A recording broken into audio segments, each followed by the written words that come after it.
સુરતના ઉમરા ગામ ખાતે રાજ્યના નાયબ મુખ્યમંત્રી શ્રી હર્ષ સંઘવીના હસ્તે પ્રાથમિક શાળા ક્રમાંક 3નું ભવ્ય ઉદ્ઘાટન કરવામાં આવ્યું.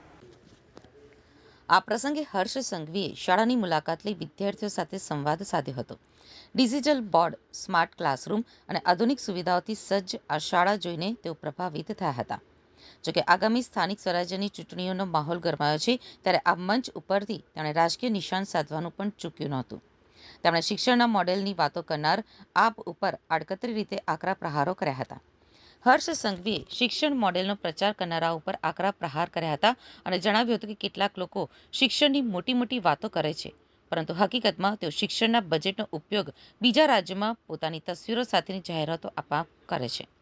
ભૂતકાળમાં જે પક્ષ ઉપર શિક્ષણના નામે વિજ્ઞાપનો પાછળ કરોડો રૂપિયા ખર્ચવાના આક્ષેપો થયા છે, તેમને આડે હાથ લેતા સંઘવીએ કહ્યું હતું કે અમારો અભિગમ પ્રચારનો નહીં પણ પરિણામનો છે. નાયબ મુખ્યમંત્રીશ્રીએ સ્પષ્ટ શબ્દોમાં કહ્યું કે આખા દેશમાં શિક્ષણની વાતો કરવાવાળા લોકો શિક્ષણ સમિતિનો ખર્ચ બીજા રાજ્યોમાં એડવર્ટાઇઝમેન્ટ માટે વાપરે છે, જ્યારે અમે એ જ ખર્ચ બાળકોના ભવિષ્ય માટે કરીએ છીએ. તેમણે વધુમાં ઉમેર્યું કે ભાજપ શાસિત મહાનગરપાલિકા એ સુનિશ્ચિત કરે છે કે ટેક્સના પૈસાનો એક એક રૂપિયો વિદ્યાર્થીઓના સપોર્ટવેર, પૌષ્ટિક ભોજન અને અત્યાધુનિક સુવિધાઓ પાછળ ખર્ચાય નહીં કે નેતાઓના ફોટા ચમકાવવા પાછળ.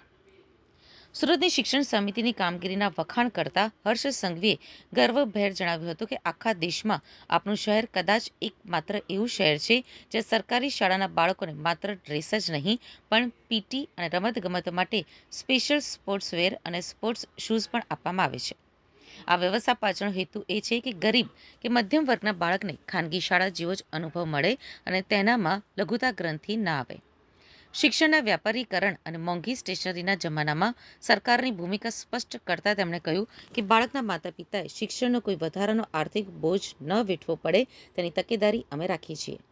સ્કૂલ બેગથી લઈને સ્ટેશનરી અને પુસ્તકો સુધીની તમામ વ્યવસ્થા મહાનગરપાલિકા દ્વારા કરવામાં આવે છે.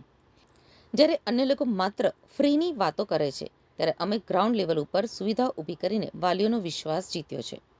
ઉમરાની આ નવી શાળામાં ડિજિટલ બોર્ડની વ્યવસ્થા અંગે વાત કરતા સંઘવીજીએ જણાવ્યું હતું કે ટેકનોલોજી હવે માત્ર ખાનગી શાળાઓની જાગીર નથી રહી. સરકારી શાળાના બાળકો પણ હવે ડિજિટલ માધ્યમથી ભણી રહ્યા છે. આ સાથે જ મધ્યાહન ભોજન દ્વારા બાળકોને પૌષ્ટિક આહાર મળે તે વ્યવસ્થાને વધુ સુદૃઢ બનાવવામાં આવી છે. શિક્ષણ અને સ્વાસ્થ્ય બંનેના સંગમથી એક સક્ષમ નાગરિક તૈયાર થઈ શકે છે, તેવો મત પણ તેમણે વ્યક્ત કર્યો હતો.